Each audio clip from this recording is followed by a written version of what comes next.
Be ready. 10 seconds to go.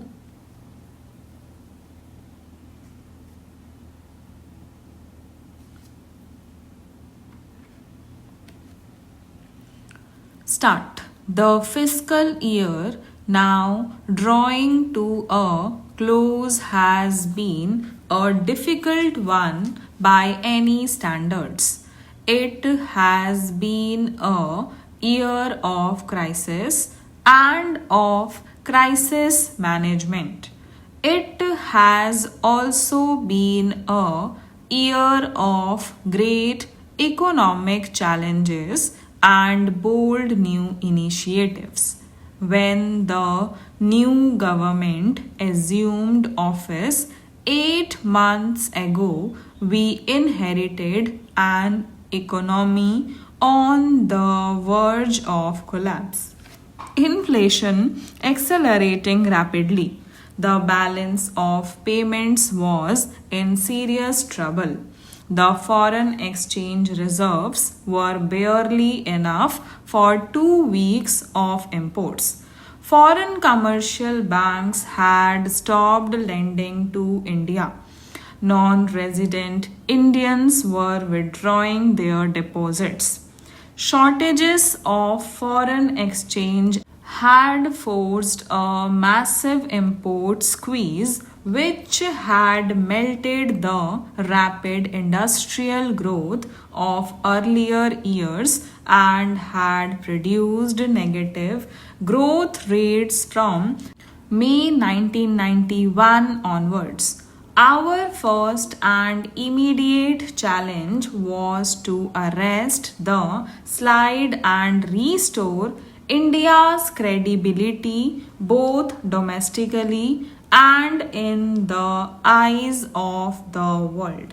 To achieve this objective, we had to make immediate measures to avert a default in international payments and also take steps to restore macroeconomics balance in the economy in the short run with a view to controlling inflation and reducing the balance of payments deficit to a manageable level.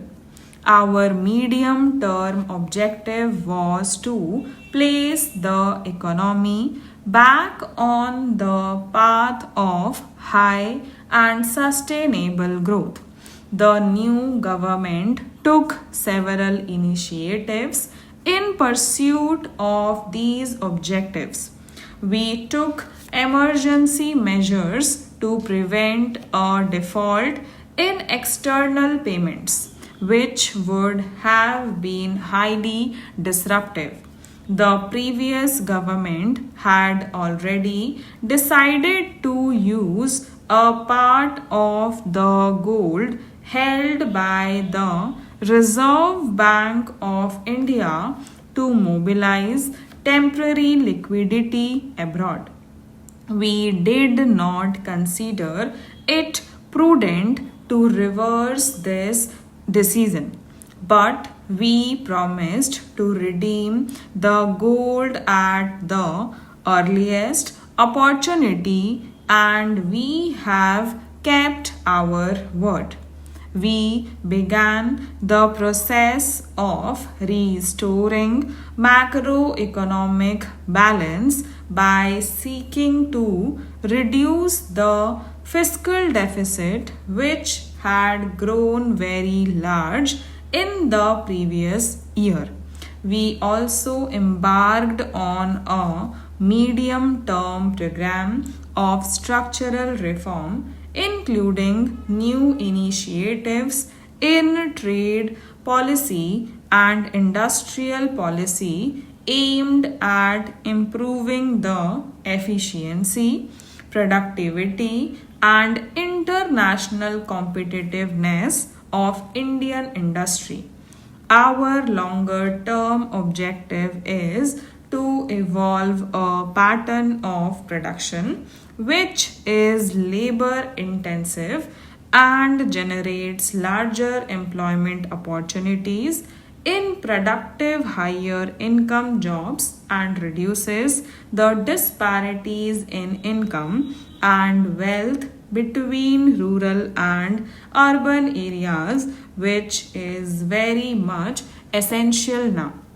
Stabilization and structural adjustment are never painless or quick, especially when we are dealing with imbalances and structural rigidities which have built up over several years to bring the economy back to a path of rapid and sustainable growth. A firm commitment to austerity, the pursuit of excellence, and the promotion of efficiency and productivity for the benefit of the common people has to be an integral part of this effort. Given our limited resources, our people cannot afford to copy the soulless consumerism and the wasteful lifestyles of the affluent countries of the West. Conspicuous consumption has to be actively discouraged. The virtues of thrift have to be emphasized.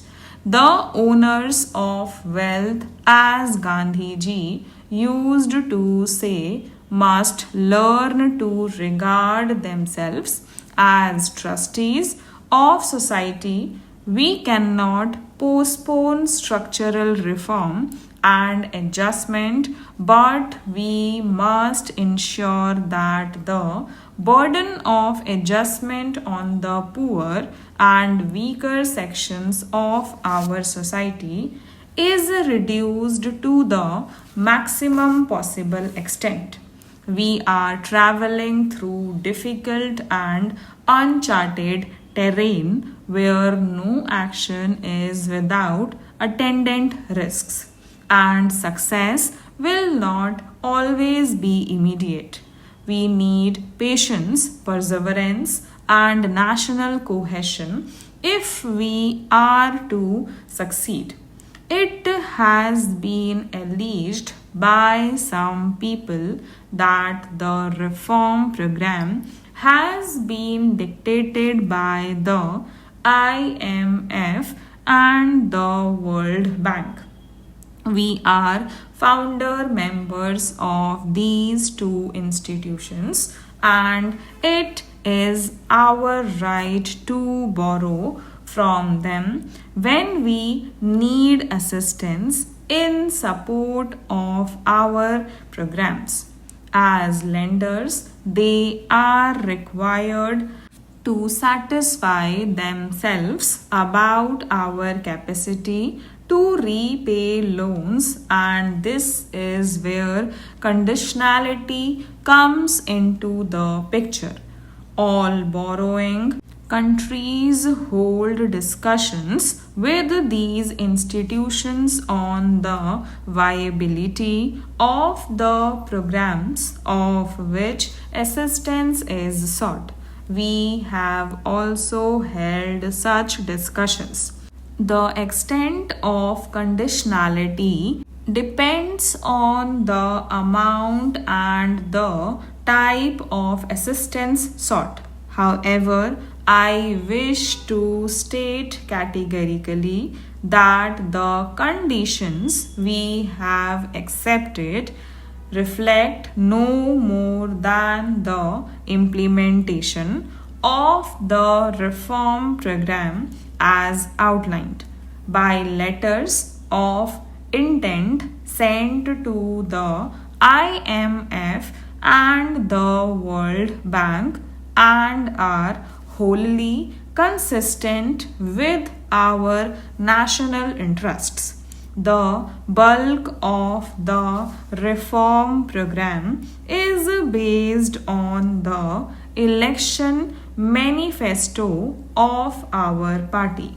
There is no question of the government ever compromising our national interests of our policies will take time to materialize. I am happy to report to the House that we have made substantial progress even in this short space of 8 months, restoring India's credibility and pulling the economy back from the slide into financial chaos. Stop.